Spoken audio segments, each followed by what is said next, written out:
घने जंगलों और शांत नदियों से घिरे एक गांव में कैल नाम का एक हीलर रहता था। उसकी प्रसिद्धि दूर दूर तक फैली थी और लोग उसे एक जादुई पत्थर की वजह से चमत्कारी मानते थे।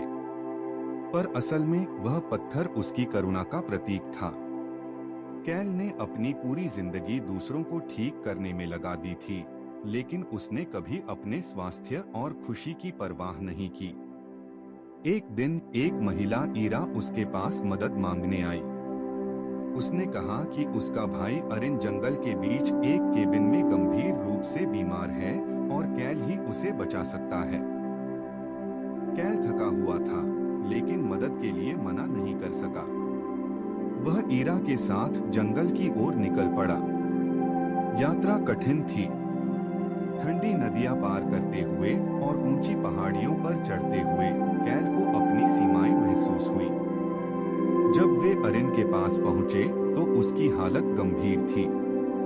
कैल ने अपने सारे ज्ञान और औषधियों का इस्तेमाल किया, लेकिन अरिन की स्थिति बिगड़ती गई। एक रात जब कैल थक कर बैठा था, ईरा ने कहा, कैल, तुम दूसरों को ठीक करते हो, पर कब तुमने खुद को ठीक करने का सोचा? कैल चौंक गया और चुप रह गया। ईरा ने आगे कहा, हीलिंग का अर्थ सिर्फ देना नहीं है।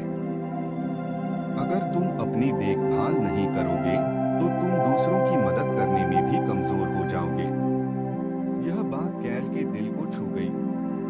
उसने पहली बार महसूस किया कि वह खुद कितना थक चुका है।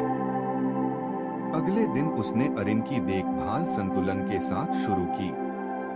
उसने काम के साथ खुद को आराम देना भी शुरू किया। धीरे धीरे अरिन ठीक होने लगा और कैल ने भी खुद को पहले से ज्यादा स्वस्थ महसूस किया। जब अरिन पूरी तरह से ठीक हो गया तो ईरा ने मुस्कुराते हुए कहा, तुम्हारा असली जादू तुम्हारे भीतर है। इसे खोने मत दो। और वह रहस्यमय तरीके से गायब हो गई। कैल गांव लौटा, बदला हुआ। अब वह दूसरों की मदद करता, लेकिन अपनी देखभाल भी करता। उसका जीवन खुशहाल और संतुलित हो गया। नैतिक: दूसरों की मदद करने के लिए पहले खुद को ठीक करना जरूरी है। संतुलन बनाए रखना ही एक बेहतर और खुशहाल जीवन की कुंजी है।